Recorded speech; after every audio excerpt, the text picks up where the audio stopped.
extraordinarily clear. Let me briefly recount what I said, and that is the basis of it. The basis of everything is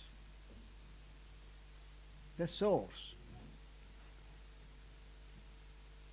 From the source has emanated this manifestation. The source obviously has not used any material to create the manifestation. I say obviously because the source is the source. Other than the source, nothing is. So the source had no material available to him or to it or to her to create the manifestation. Therefore, obviously the manifestation cannot be something other than the source. The basis is really as simple as this. Problem arises if not only the entire manifestation, but some tiny little part in the manifestation considers itself separate from the source and then wants to be one with the source. That's the real problem. The source is just all there is. One problem arises because the ordinary man prefers to use the word God. So once we use the term God for the source, even if it is understood originally that we use the word God for the source, gradually in practice the word God has come to be used not as the source, but as someone, some entity much more powerful than the human being. All the problems in the world are only for the human being. No one is bothered with anything concerning either the source or the manifestation. The problem is the human being. And the problem is the human being because the human being considers itself, himself or herself, as something on his own. Therefore, as an entity in life, the human being has found that it cannot control life. So therefore, the human being has created an entity just like himself, an entity but all powerful. It is a concept that the human mind has created, called it God, gave that word or concept attributes: all knowing, all powerful, all merciful. I repeat, the human mind has created God as an entity concerned with the manifestation, but with a totality of powers far beyond his own, and gave it attributes: all knowing, all powerful, all merciful. But therefore I make it perfectly clear that the way I use the word God is not as an all-powerful entity, not like the chief executive officer of the manifestation. But honestly, that is how the word is used. So a clerk or a junior officer or a senior officer has to approach the chief executive officer, whether it be the president or the chairman, for whatever he wants. And that is exactly how the human being treats the word God. Not as the source from which he himself has come as part of the manifestation. In which case, if that is truly accepted, that the source is only one, and if something has emanated from the source, then what has emanated from the source cannot be something different from the source. It's really so simple. But because this is forgotten, because this basic simple fact is forgotten, all life's problems arise. And as I think I said yesterday, the wonderful metaphor in the Hindu scriptures of the way the manifestation has come from the source, I've often thought about it, and I thought that's the only metaphor which is perfect. Any metaphor that you use in talking about spirituality, about the source, we have to use objects. Any example, any metaphor, we have to use objects. And when we talk of the source and its functioning, there is no question of any objects. But in this particular metaphor is so apt. This metaphor compares the manifestation arising from the source, or the source throwing out the manifestation, like the spider throws out its web. The spider does not make use of any material outside of itself to throw out the web. It comes from its own saliva. The web comes out. When the web is not needed, the spider takes it back. So the manifestation has come out of the source. And it is really, truly only the source who is concerned with the manifestation and its functioning. The manifestation has come out of the source, and the functioning of manifestation is what we call life. So who is really concerned with life?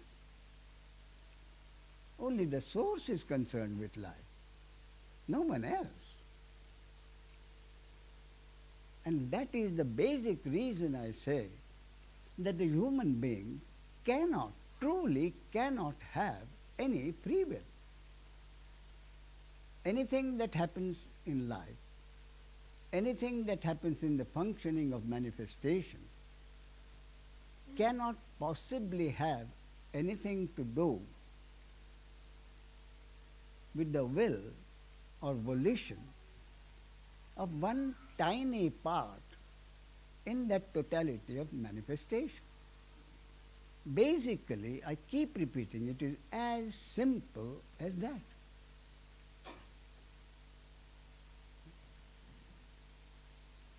And yet the human being thinks, I am in charge of my life. I am doing something. And the average person who is not really concerned with the spiritual part of it, the average person's real difficulty, which I do appreciate, is this.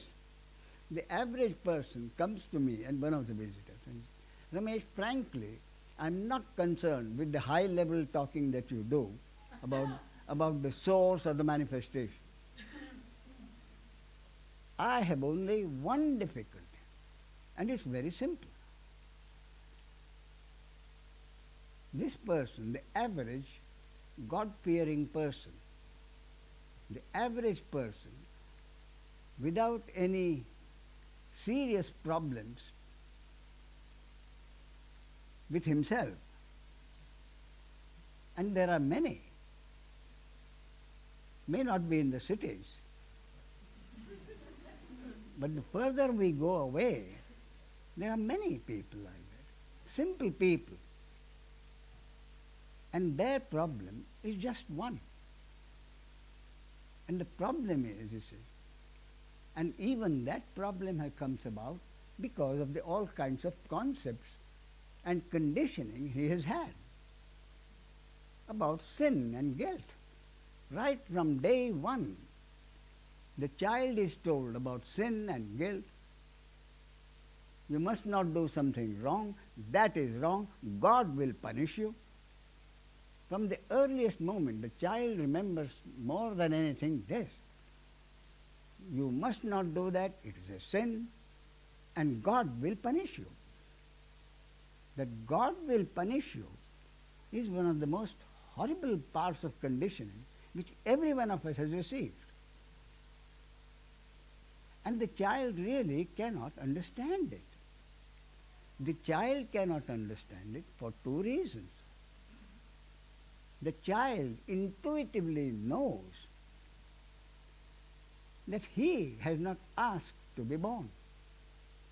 The child intuitively knows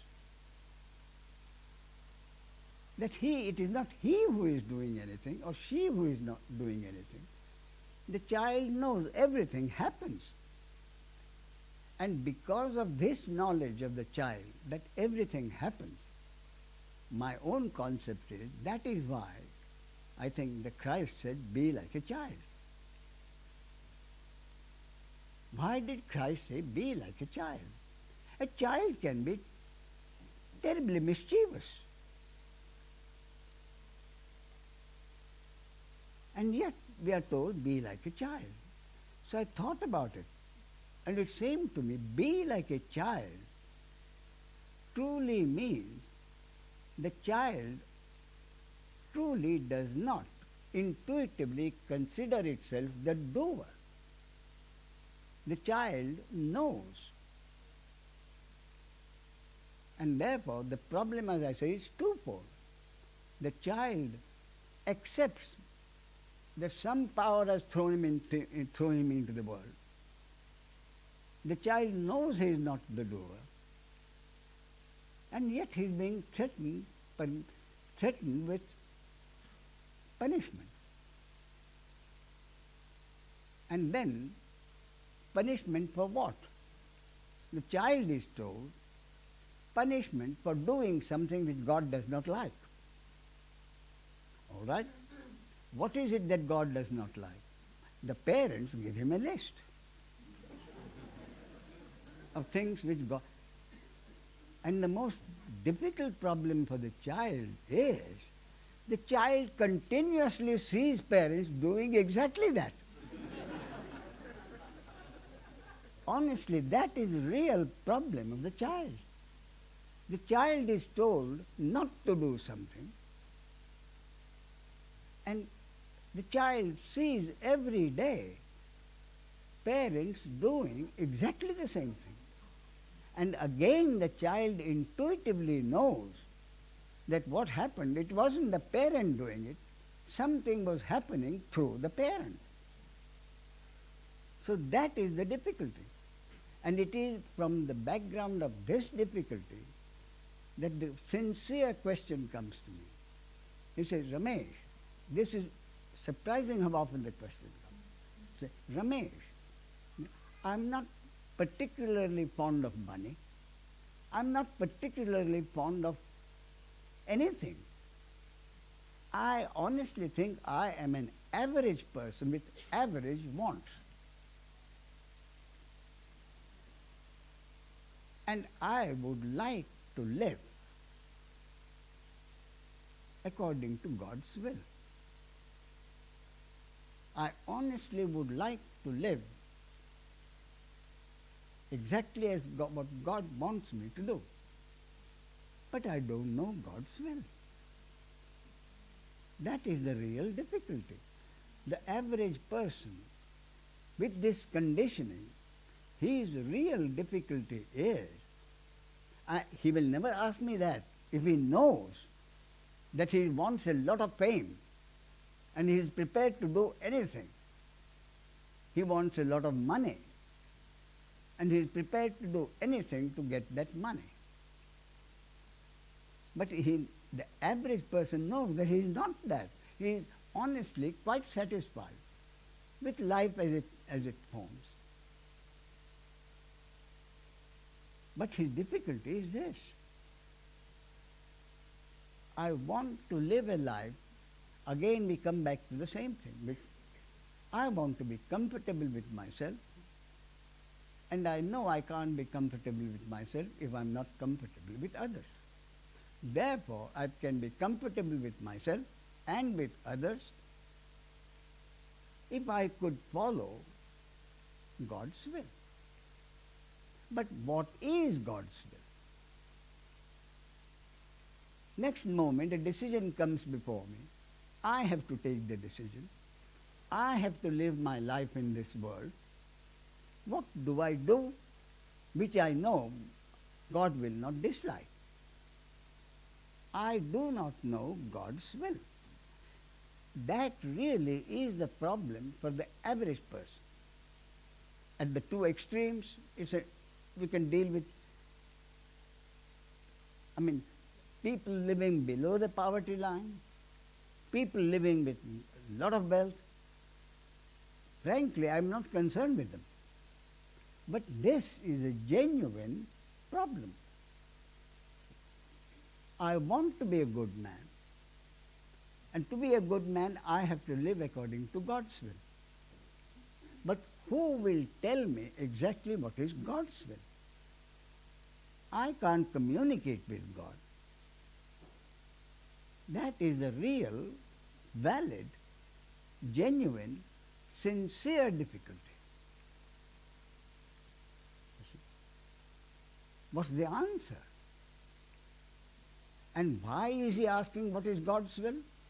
Because the entire conditioning, all his life, since a child, if you do something, that's a sin, and God will punish you. Repeatedly, at home, in society, in church, or temple, school, this is what is hammered into a child. If you do something like that, it's a sin. Stealing is a sin. And I read the other day somewhere in some psychology, the child really does not know when he steals. It says so clearly, the child does not know what stealing is. The child just picks up what he likes. The child does not think he steals, but he's told what you have done is you have stolen. That's a sin, and God will punish you. So with this continuous conditioning, this is the problem. How do I do when it is me who has to do it? It is me who has to take a decision. What decision do I do? What action do I take which I could be sure will be according to God's will? Particularly there was one woman I remember, and when she asked this question, there were tears in her eyes. She asked this question with tears in her eyes. A sincere person wanting to do what is right. And what the people have told her about what is right and wrong, she has found from experience to be terribly confusing. Therefore, she says, I want to do what God considers right. How do I know what God considers right and wrong? And the more she tried to explain her difficulty, she was more and more emotional. I don't know whether you can imagine such a person asking such a query, but it actually happened. And you should have seen the relief in her face when I told her. I said, your fears are totally unfounded. You may do whatever you like.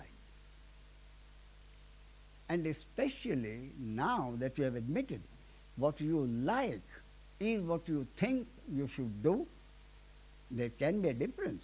Someone can say, I know what I should do, but that's not what I would like to do. What I like to do is quite different from what I know I should do. But here, even that is not the problem, you see. And there are many like that. We go by our own experience and we think such a case is exceptional. But it isn't. So I repeat, the difficulty for this lady was, I do have to take action. Sometimes I have to deal with children, be harsh with them. I have to deal with my grandchildren, I have to be harsh with them. How do I know that the way I deal with my children, with my grandchildren, more important with other people, how do I know that would be according to God's will? So my answer to her was, you agree that you would like to do what you think you should do, but you are not sure whether what you think you should do is what God thinks you should do. What is the problem? Real problem boils down to this. Does God agree with me when I decide that this is what I should do? You see? And you should have seen the relief on her face when I said, do whatever you think you should do.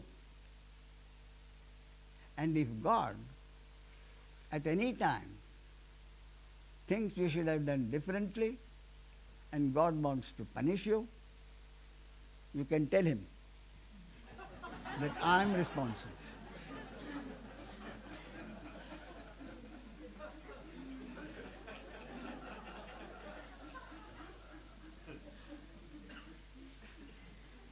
You should have seen the relief on her face. Then I said, I'll explain to you why God will not hold you responsible for something you do that you think you should have done. The answer is, you don't know what God wants you to do. But God, being God, knows exactly what you should do. And that is exactly what you think you should do. In fact, what you think you should do is not what you think you should do, but what God wants you to think you should do. I said, it's as simple as that. In fact, I went to the extent of telling her, nobody can do anything which God does not want him or her to do.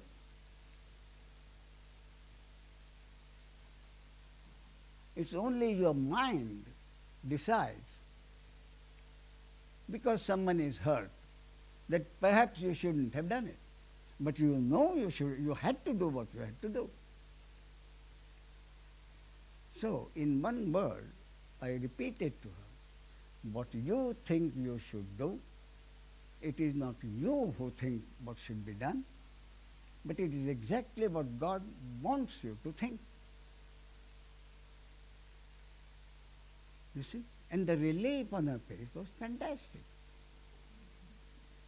And she came up, then if this is true, life should be very simple. I said it is. Life is simple.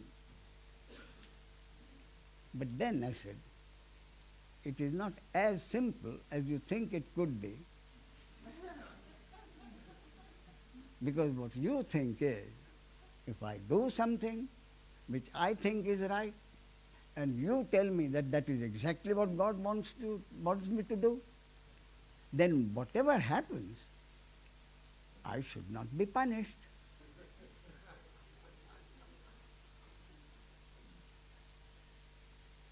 That actually came from her husband.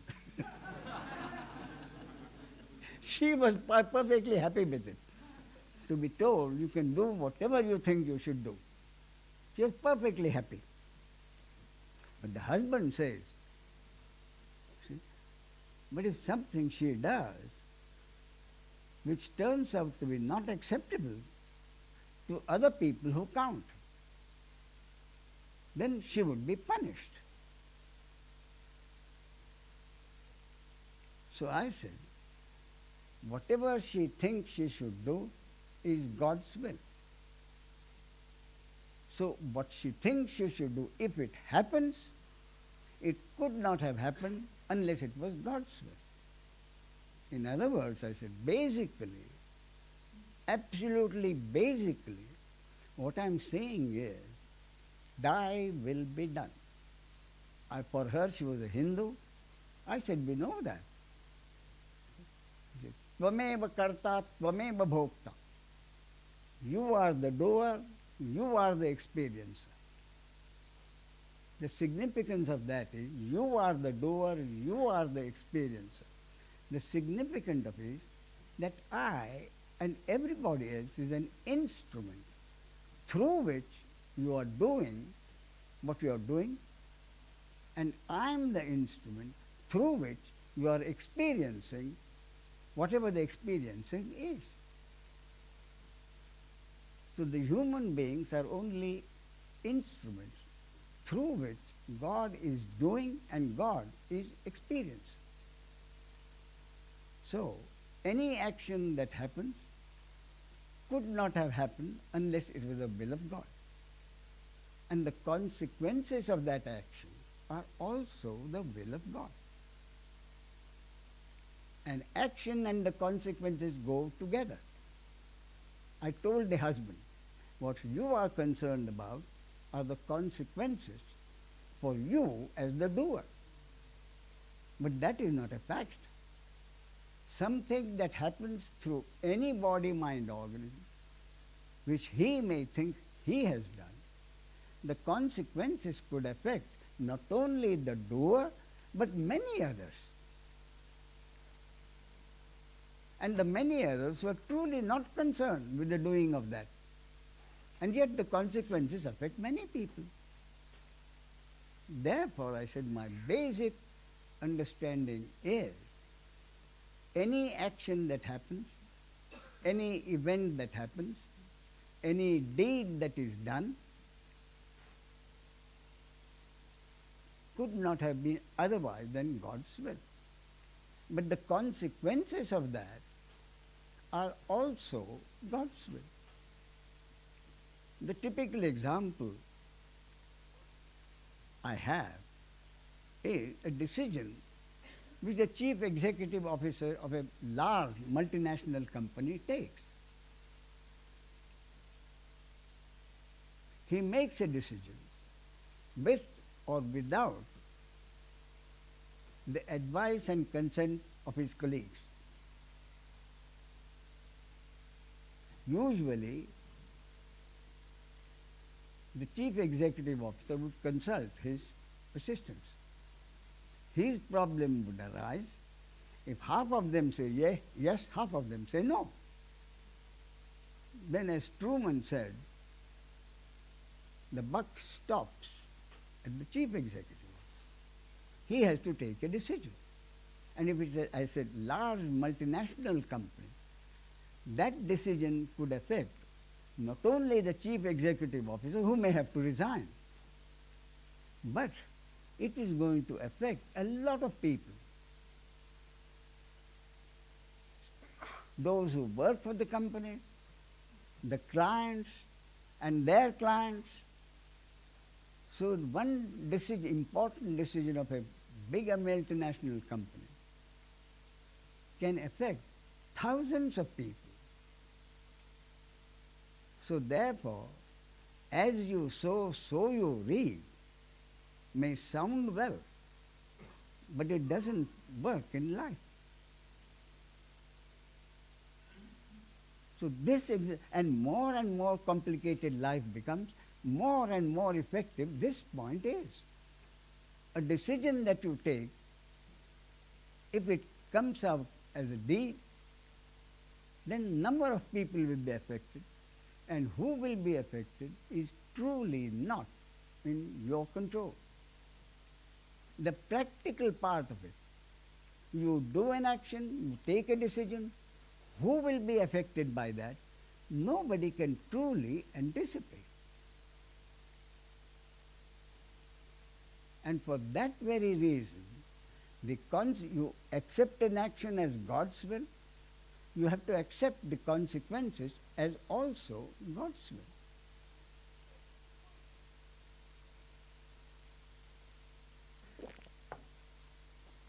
So, no one can really be punished. There is truly no one. That is the other complementary basic point. All there is the source. Whatever is in the manifestation is truly no more than an object. And which deed happens and which object will be affected is only God's will. And if I keep repeating, if you don't like the word God's will, take it as the cosmic law or the quantum law, cosmic law, which no individual can ever expect to know. The basis of the cosmic law, how can anyone know?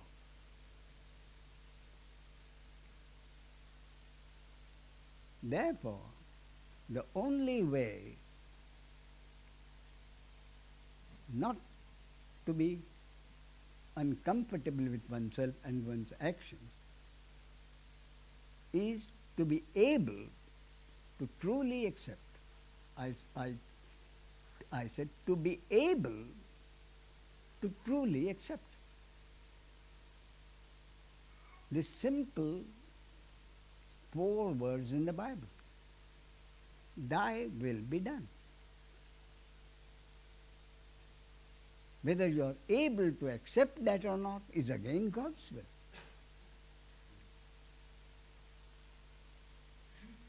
So when I mentioned this some time ago, there were only 2 young ladies present. When I said that, one lady, that gives me a tremendous sense of freedom, Ramesh. I truly feel that I am not responsible for whatever happens, including myself. She had that, including myself. Some action happens, I have no control over it. What it does to me or anybody, why should I worry? I feel tremendous sense of freedom. And before she had finished talking, just that one simple sentence, the other lady said, it gives me a tremendous sense of helplessness. Same thing, 2 different views. And both are said by the ego.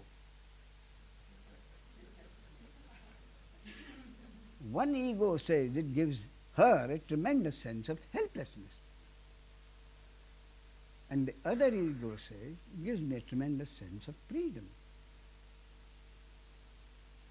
It simply means that it was the destiny of one body-mind organism, according to the will of God, to be able to accept God's will. In the other case, there was resistance. And I see that all the time. Some resistance or some opening. Resistance is through the thinking mind. If there is acceptance, the heart is more open. And it is the same God or the same source which has created all body-mind organisms. So even that acceptance depends not on you, but on God's will.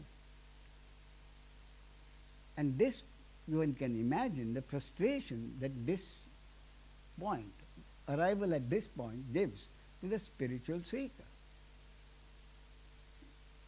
And therefore, Ramana Maharshi, out of deep compassion, gives this seeker a great deal of consolation. He says, your head is already in the tiger's mouth. There is no escape. Meaning, you are already a spiritual seeker.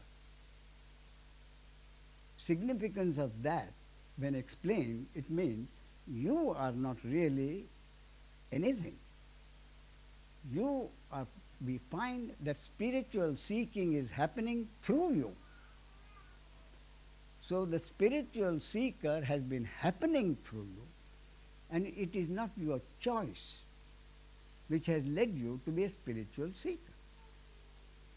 So your head is already in the tiger's mouth. Why do you have to worry how long it takes the tiger to snap its jaws? If the tiger is taking his own time, let him take his own time. In the meantime, you enjoy life. Why should you worry about the tiger snapping his jaws? In the meantime, enjoy your life. But enjoy your life for me means accepting whatever is at the moment. Your destined share of pleasures and pains. One can do nothing about that. But having accepted what is at the moment, there is still some difficulty.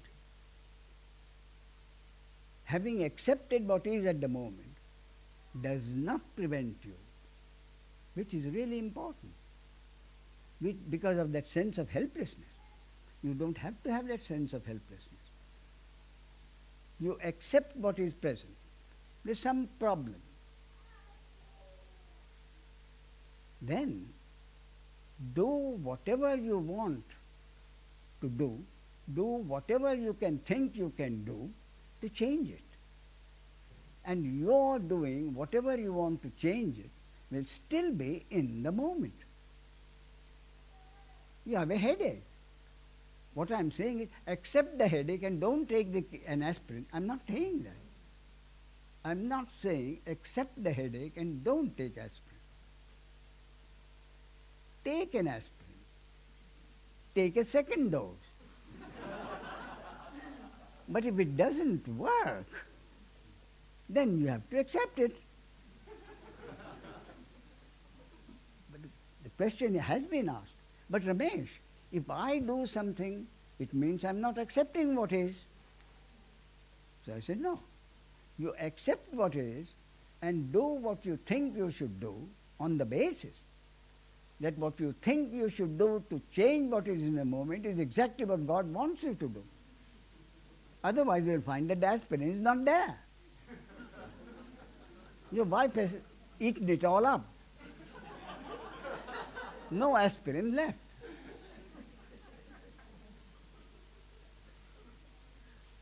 So, accepting what is, this is very important for me. Accepting what is does not prevent you from doing what you think you should do in the circumstances which you accept. You see? So do whatever you want to do with the understanding that whether what you want to do, whether you decide to do, happens or not is not in your control, and the consequences are also not in your control. So this is truly the simplest way of accepting your responsibility. Again, the question of responsibility. In the present moment, there is a sense of responsibility which ends, according to my concept, which ends with doing what you think you should do at the moment. On the basis, I keep repeating, on the basis that what you think you should do at the moment is exactly what God wants you to think you should do at the moment. So with this understanding, there truly can't be any helplessness. Do whatever you like. What more freedom can you have? In other words, the basis of this is we think in terms of an action happens, the consequences of that, the consequences become the cause of further consequences. So we think in terms of cause and effect. Effect becomes cause.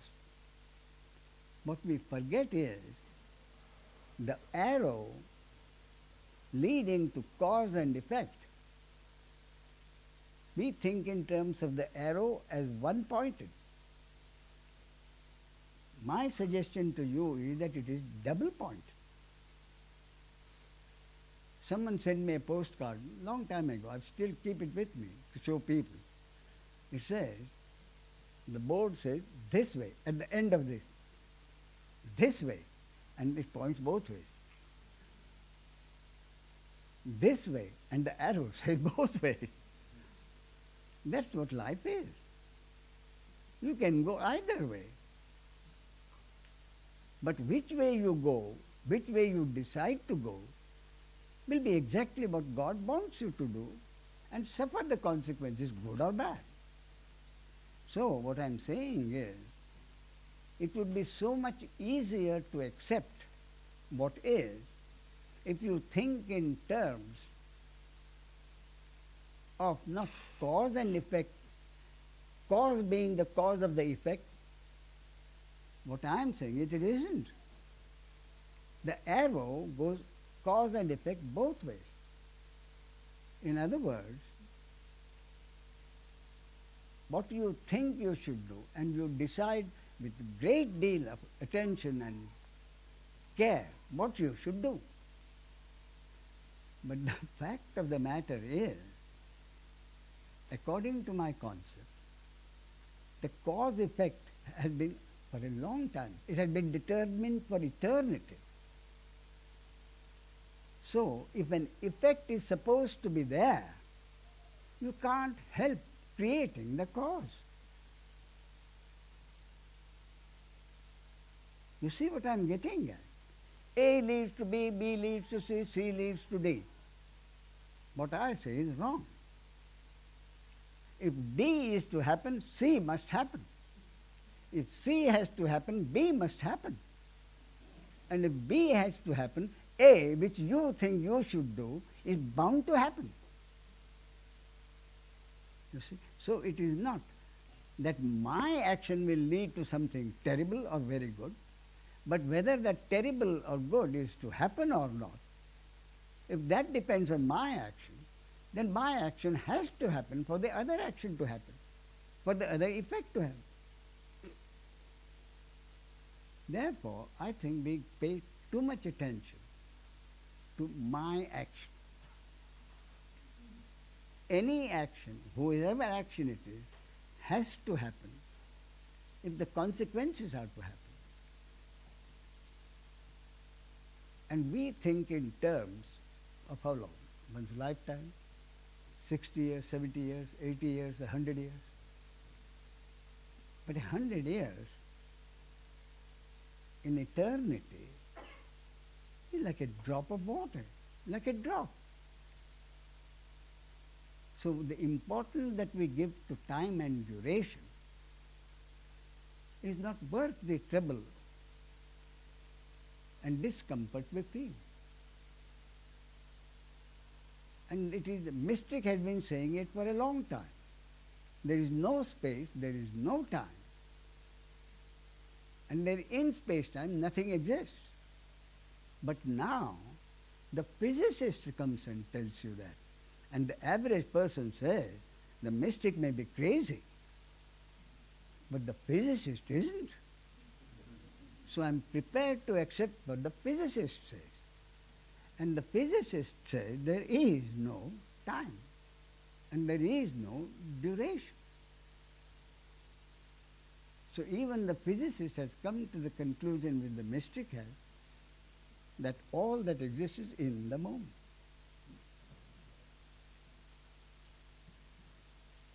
So the point of all this is that most of the time the ego worries uselessly. And yet, if the ego worries, the worry of the ego has happened. And it could not have happened unless it was God's will. So if an ego worries, it's because God wants that ego to worry. So more basic question arises. If it is the ego who is the problem, why has the source created the ego? Surely God does not want people to suffer, and the ego suffers. The ego does not suffer, the ego creates the suffering. The ego creates the suffering. The ego creates the suffering by choosing between the interconnected opposites which exist it must exist at any moment throughout the history of time. There is no moment when the interconnected opposites have not been there. Pleasure and pain, beauty and ugliness, male and female. You can't imagine a world, a functioning life without these interconnected opposites, beginning with Adam and Eve. I'll tell you a story about Adam and Eve.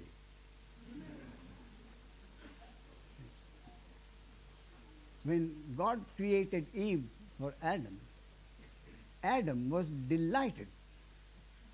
So he says, God, presuming at that time Adam was able to talk with God.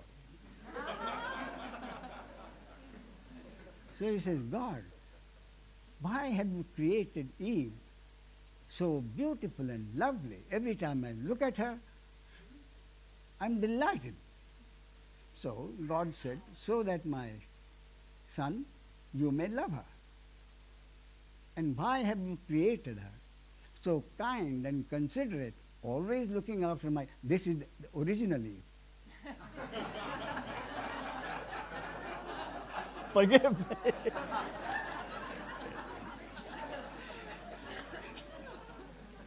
So Adam says, God, why have you created Eve so kind and so well, looking after me so well? Again, God says, so that my son, you may love her. Then he says, but God, why have you created her so stupid? Then God says, so that my son, she may love you.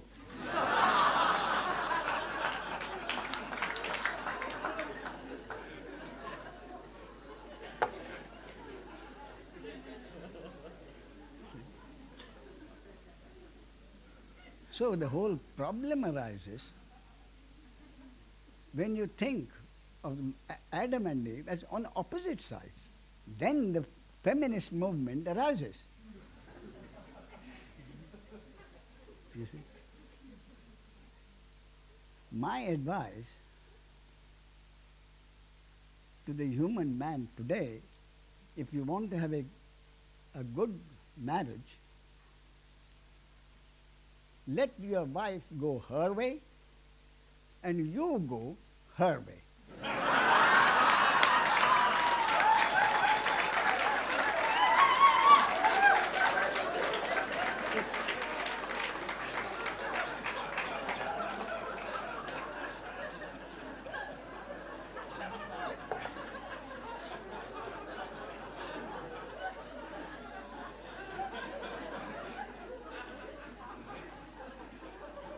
Now, I'll tell you something about the feminist movement. A friend of mine was married, had a relationship with a woman for over 2 years. He was a wonderful man, kindly, humorous, a wonderful man. So was she, very capable. And he didn't mind her being capable, doing what she wanted. They had a very good relationship for 2 years. And she was die-hard feminist. Her name was, what was the first one? Name? Kelly? No. Anyway, let's say Kelly. It was Kelly Goodman, that was her name. She had it changed officially to Kelly Good Woman.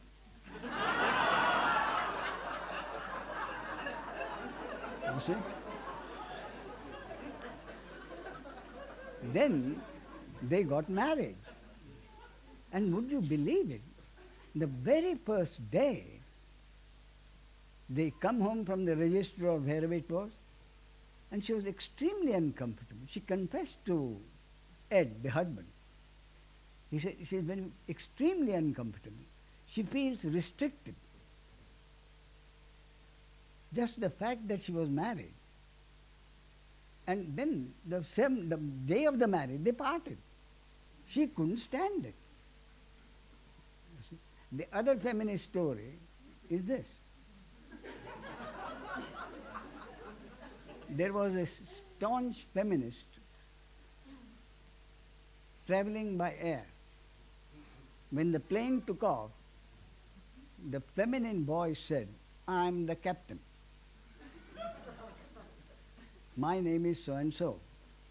And it will interest you to know that the entire crew consists of women.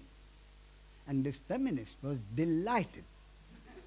So she sent for the air hostess and said, "Would it be possible to meet the captain?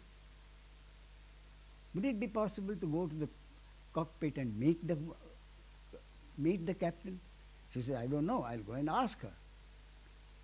So she went and brought the news. You see.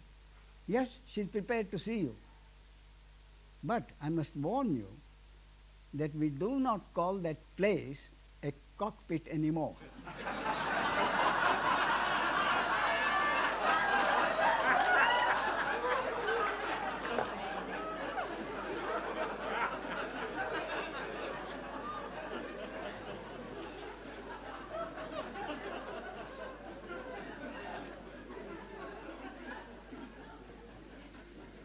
So, to have a happy marriage is very simple. You see, I'm reminded of another joke like that. The feminist movement. You know, at the end of the world, all the couples went to St. Peter. And the St. Peter said, "Look, men form those who are henpecked, one line. Those who are not henpecked, the other line. And on the other side, there was only one man. So St. Peter says, "Are you sure you want to be there? You're supposed to tell the truth." So very confidently says, "Of course I'm sure I want to be here. My wife asked me to stand there."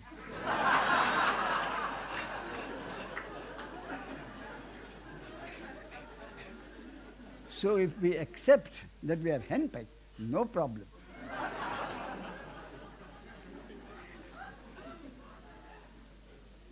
From experience, I'll give you another bit of advice.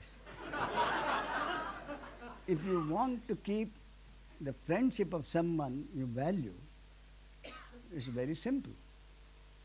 Don't give him any advice unless it is asked for. If it is asked for, give him the advice, but don't expect it to be followed. And you'll have a wonderful, long friendship.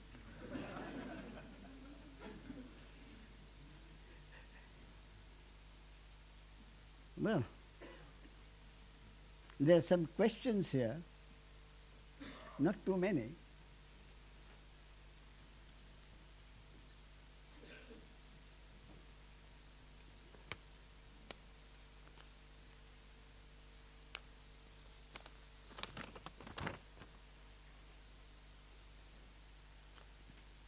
This is from someone who says, "I do experience intense outbursts of aggression, even to the point of wanting to kill, controlled by moral and compassionate reasons, including shame and the wish to overcome this fury of my mind. As God seems to enjoy aggression and control both in me, I still feel exhausted by this show. What not to do?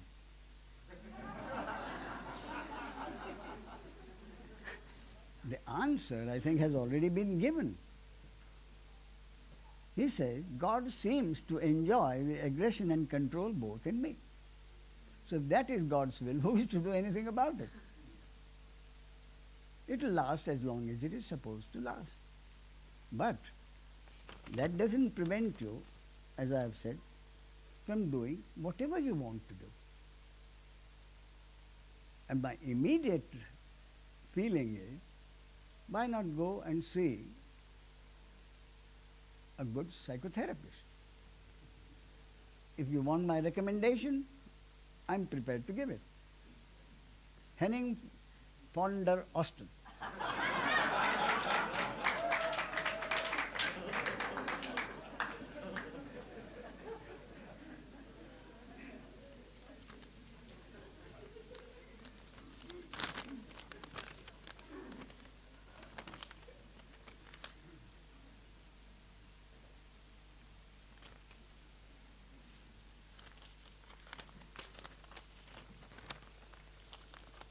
This one, in one of his talks, Nisargadatta told one of his devotees, for a king who believes he is a beggar, to know that he is a king, he must act as a king.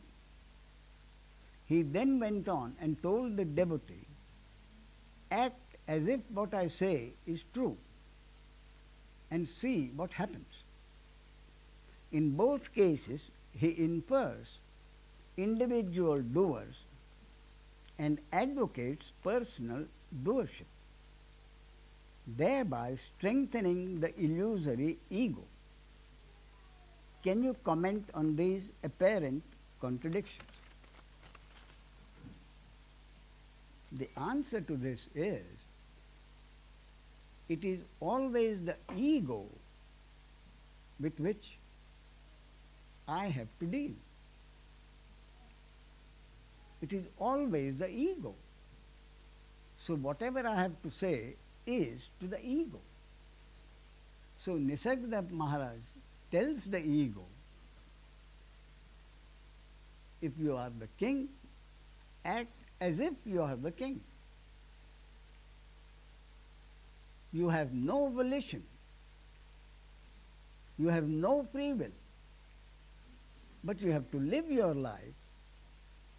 So, live your life as if you have free will.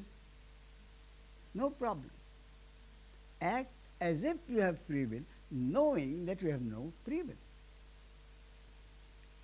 When I mentioned to somebody, he said, that will make me feel like a hypocrite. When I know that I have no free will, how can I act as if I have free will? And this really suggestion, as if, is from a German genius, Hans Weihinger, which he wrote, The Philosophy of As If, I think at the turn of the century, turn of the last century, not turn of this century. And the basis of it is this. And he's a genius. The English translation which I read, even that small one, even that contained enormous amounts of formulae and mathematical formulae, which I of course skipped. And I read only what concerned me and what I could understand. And what he said was really simple. He deals with that question of hypocrisy. And he gives an example. He said, you know the sun doesn't go anywhere. And yet, you have no problem using the words sunrise and sunset. You know the sun doesn't go, so you know you have no free will, but act as if you have free will. And that is what Maharaj tells him. Act as if you have free will. But what I suggest is a little further, and that is, you can only try to act as if you have free will. If it happens, it could not have happened unless it is God's will. All you can do is try to do what you think you should do. The moment it happens, honestly, your responsibility is over. Quite apart from the consequences. An action happens, it is God's will. Consequences, to whomever they may affect, are also God's will. But for you, what you suggested is very simple. You act as if you have free will, means you act exactly as you would like to act, exactly as you think you should act. Therefore, there is no problem. And whatever instructions are to be given or suggestions have to be given to the ego. But the point in the question really is, I think, slightly different. What he means is, if the ego is given instructions to do something, to reach a certain goal, then the instructions have to be made clear. And to that extent, a great deal depends upon the teacher with whom you deal.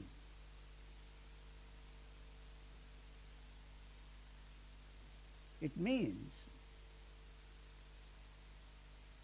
what he says really, I think, refers to the danger of the ego becoming stronger, not if he merely does what he is told, but finds the advantages and benefits of what he is told to do. Simple, meditate. We are told, meditate. So you start meditating, along with, say, 3 or 4 or 5 others. You have within your physical and mental constitution, within your programming, the ability to meditate. Not everyone will have that ability to meditate. But if you have that ability to meditate, you find that you are able to meditate half an hour, 1 hour, 2 hours, and great benefits arise.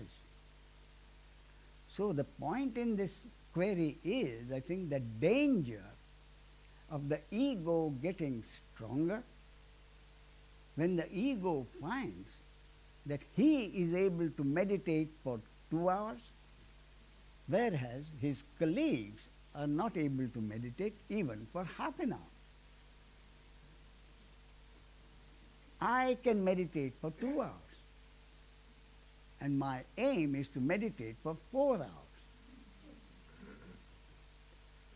My first visit to the States in Hollywood, one of the first meetings I had, there was a meditator. So I didn't talk of meditation. So he says, don't I recommend meditation?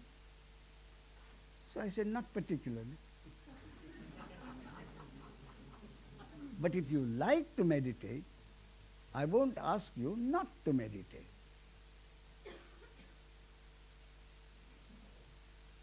So he said, Ramesh, do you know how long I meditate? So I said, no, sir. So he said, I meditate for 14 hours a day. So I said, you deserve a medal. What I really wanted to ask was, I don't suppose you have to earn a living. If you had to earn a living, you wouldn't meditate for 14 hours a day. But the point in the question is valid, and the point is this. The danger in any specified spiritual effort by a me, I repeat, the danger, not in every case. The danger is that as the benefits accrue, and the benefits must accrue for anything that is done, physical or mental or psychological, anything. If someone wants to develop a better physique, he goes to the gymnasium, works as he is asked to do. He is a conscientious worker, and he finds 6 months later he has developed muscles. So, whether it is physical muscles or spiritual muscles, the muscles will develop if what is suggested is done rightly. But the danger is, as he quite rightly, I think, points out, when the ego finds the benefits of that spirit, that particular spiritual path, the danger is that the ego gets stronger, because there is a meditator meditating, doing the meditation with a certain aim in view, to get enlightened. You see? So there is a triad there. The meditator, the meditating, and the aim. So if by the grace of God this triad is demolished and there is no meditator, the meditator realizes again by God's grace that it is not he who is producing the benefits, but the meditation itself. Then the true meditation, according to my concept, is that meditation in which there is no meditator meditating with a particular aim. Meditation happens. The meditation begins with a meditator. But depending on God's will and the destiny of that particular individual, meditation may develop into pure meditation. So, meditation is one, the yoga is another, repeating God's name, japa is a third one, social work is another. So, any of these, the danger that is mentioned in this question is, so long as there is an individual ego considering itself the doer, wanting to get some benefit, that danger is very much there. And it is from that point of view that I suggest the only spiritual effort that is necessary from my concept, and that is to investigate your actions and find out whether any action is your action. And when day after day, after due investigation, you come to the conclusion that no action has truly been your action, then, contrary to the danger in other practices, in this practice, the more experience the ego has, the more he realizes his own inadequacy, his own unnecessity to be. So, as the investigation proceeds, the ego gets weaker and weaker. So, to that extent, in this investigation, who am I? So, who is this me? Who is this me as a doer? Does the me as a doer really exist? In this investigation, as the investigation proceeds, the ego gets weaker and weaker until he collapses. I think the point that is brought out in that is this.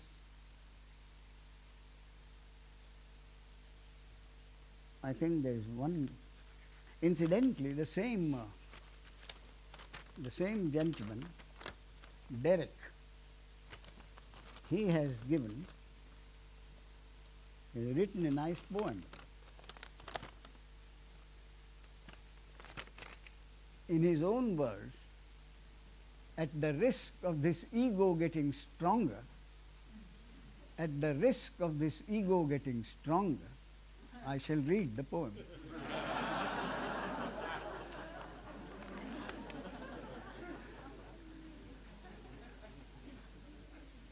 In silence is the eternal, that which is without measure, beyond thought. In silence alone is love, neither here nor there, but everywhere. In silence is heard the divine utterance of the universe, which is God manifest. In silence does the lover and beloved unite as one beyond time. In silence thou art that which, birthless and deathless, knows not but pride. Thank you, Derek.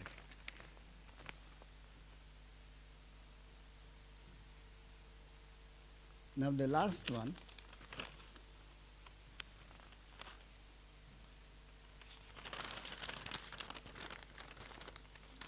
Oh.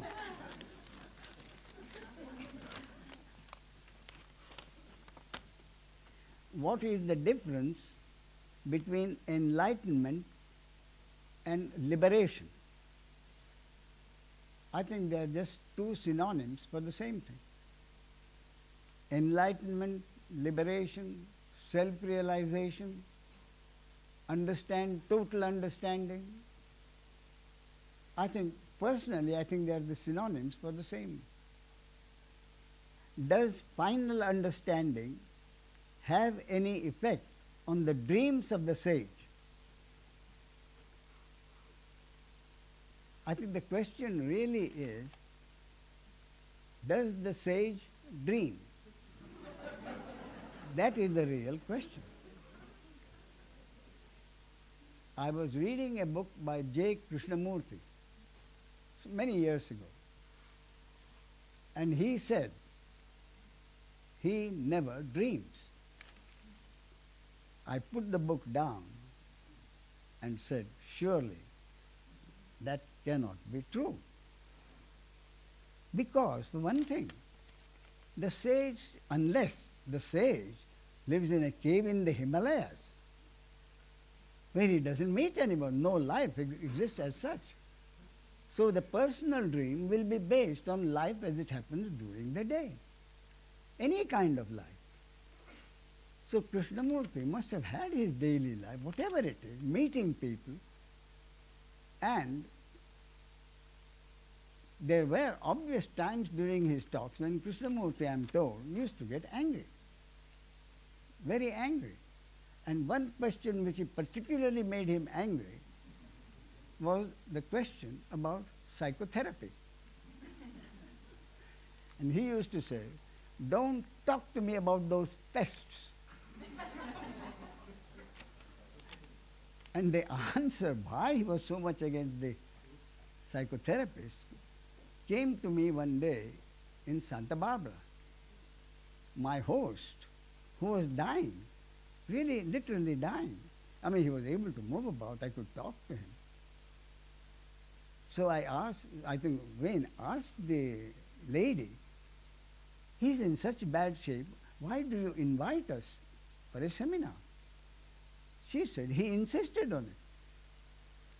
So there was this man who later on, who died during the night, the next night. In the meanwhile, knowing how bad he was, and the seminar didn't start, so during the day when there was no seminar, I sat with him. I talked with him. He had his problem. I talked, then he would doze off, and then he would come back again. Oh, are you still here? Yes. I said, there's no seminar today. Oh, I'm glad. I wanted to ask. So I had a long talk with him. And during that talk, he told me that his name was Ben Weininger. Ben Weininger, who was known as the 10-cent psychotherapist. because on the Friday markets or somewhere, he would take a piece and he would sit there with a table, and anyone who needed psychotherapy on that particular day could come, give him his 10 cents and have a talk, probably half an hour, whatever. So he was known very popularly as the 10-cent psychotherapist. So what he told me was that he was J. Krishnamurti's psychotherapist for 20 years.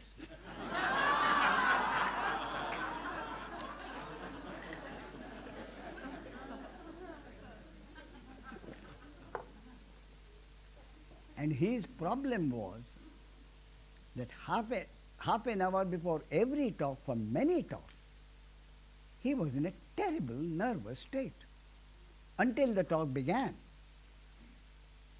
Once the talk began, it was clear that it was not Krishnamurti he was talking. The words were coming out spontaneously.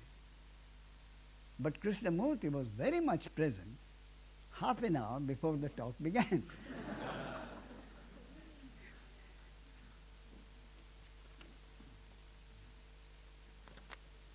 Yes, and about the dreams, I had this problem. Could Krishnamurti really have had no dreams? And then I came across a question and answer about Ramana Maharshi. Somebody asked Ramana Maharshi, Bhagwan, do you see dead people? And he said, only in my dreams. So I said, well, I'm in good company.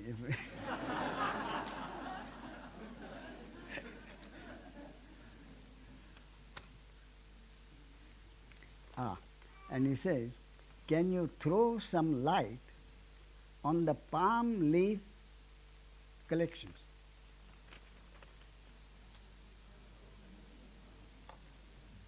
You know what he's talking about? This is known as predictions which are known in the south of India and probably elsewhere in Far East, I don't know. But certainly in India, there are collections in the south. They are called Nadi fortunes, N-A-D-I, Nadi. And they are carvings on palm leaves with a very thin point. There are carvings which predict the fortune of any individual who finds his nadi in there. Written, obviously, thousands of years ago, before paper and ink was discovered. I don't think any sage would be foolish enough to carve out things if ink and paper were available. So it must have been the time before paper and ink was discovered. And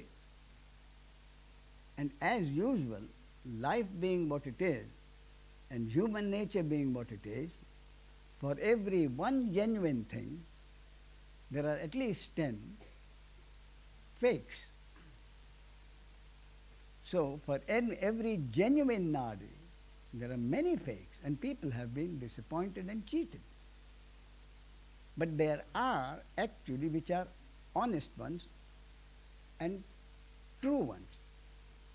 Because I personally have had an experience of that. When I went there was a man in a hotel. Someone told me about it. I went there, and in his room there were about at least 5 or 6 other people waiting their turn.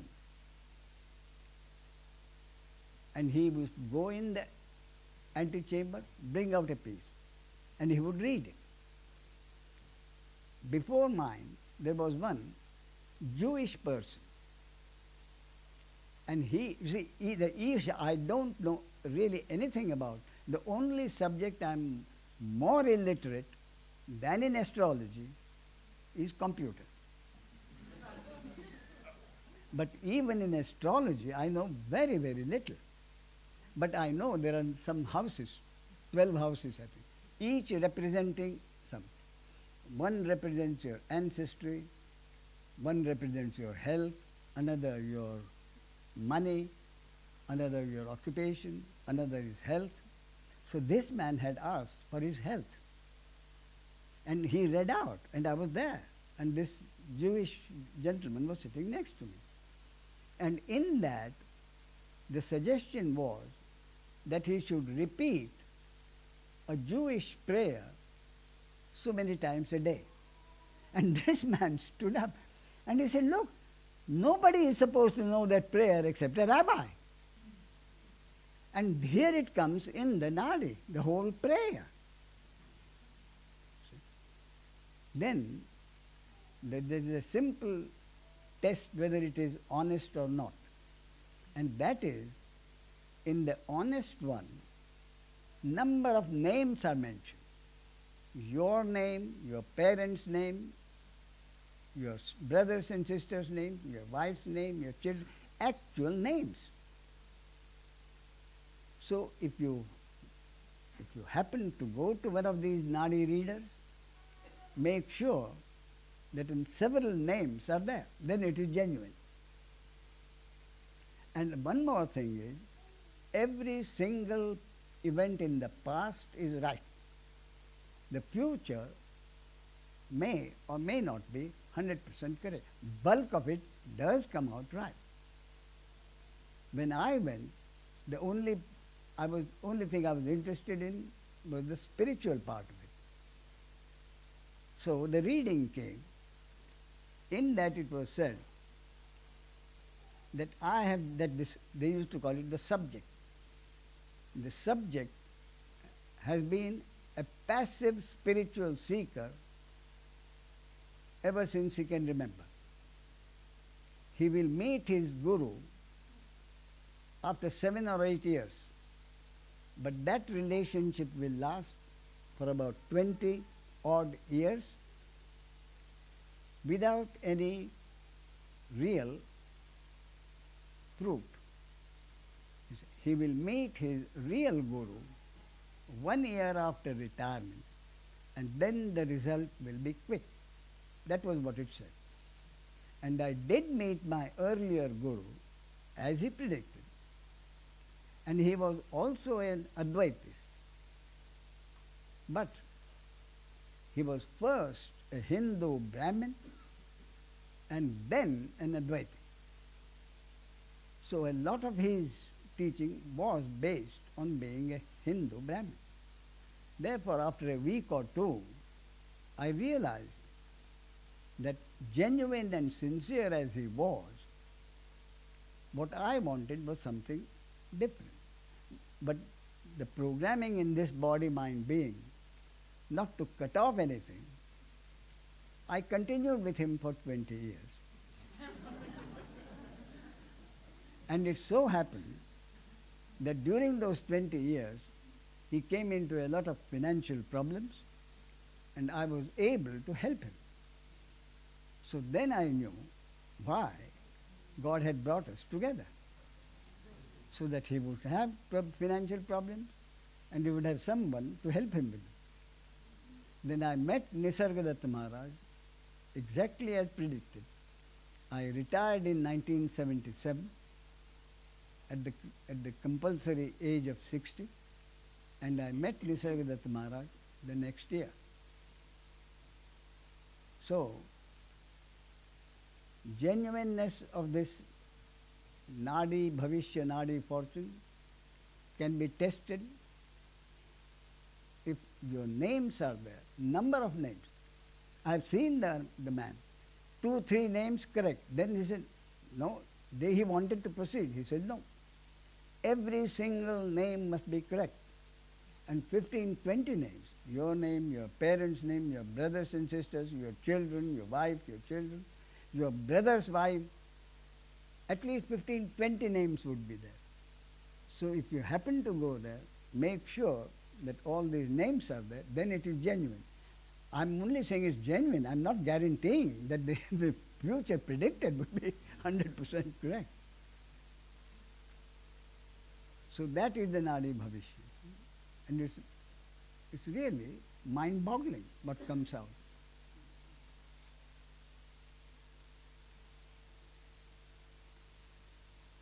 I'm through with my questions. So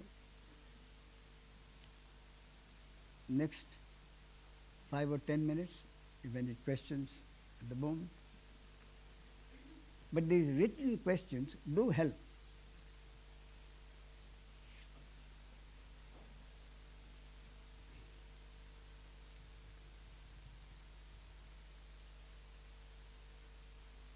Yes, there's one.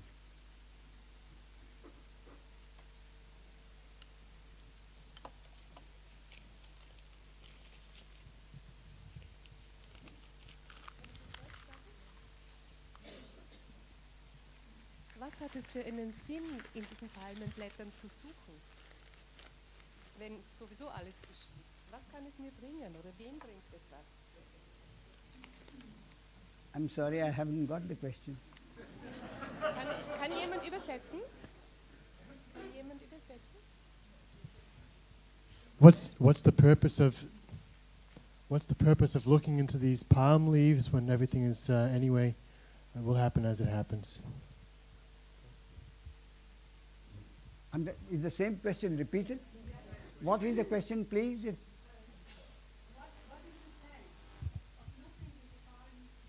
What is the use? Absolutely nothing.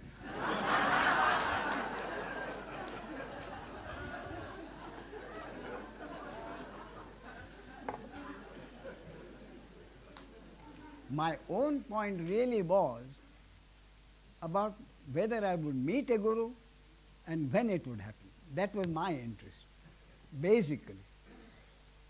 And the answers to that were there.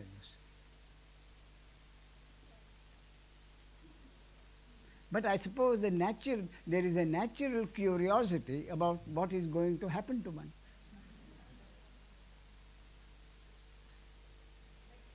Okay.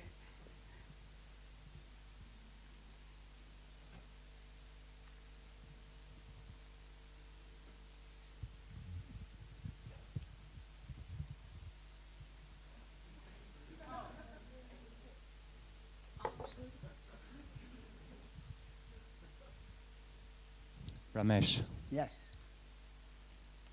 I wonder if you could throw some light on how does one deal with the questioning mind that throws question like, why has the source allowed or made possible the fact of forgetting and hence feeling one's separateness? What is... in other words, yes. I think your question is, why has the source created the ego? Yes, which indeed. is separation. Yes, indeed, yes. That is the question. And you will say it's to do with the interconnectedness of human relationship. That's right. So my answer was, without the ego, interhuman relationships wouldn't happen. Friendship and enmity, love and hate. And without interhuman relationships, life as we know it cannot happen. So that for life as we know it to happen, the word for it in the Hindu scriptures is entertainment. Leela. Leela is just entertainment. God's entertainment. God's game. Now, if you say, why did the source need entertainment? The answer is, the source from that point, in other words, the question really is, why did the source have to create the manifestation at all?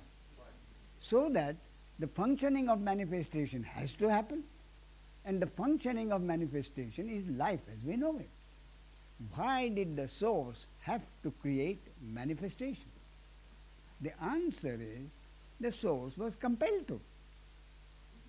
The answer is because it is the nature of the source to activize itself. In other words, think of it as consciousness at rest becomes consciousness in movement, and the consciousness in movement is the phenomenality and the functioning of manifestation in phenomenality. But it is easier to understand if we think in the metaphor of potential energy. The source is potential energy, and it is the nature of the potential to activize itself sometime. If the potential never activized itself, the potential would be dead matter. Potential would not be potential unless sometime it activized itself into this activization. So it is the nature of potential energy, of consciousness at rest, of the source, to activize itself into this manifestation sometime. It is the very nature of it.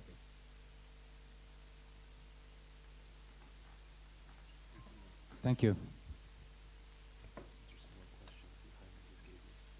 Leave it for next time. Right. Thank you very much.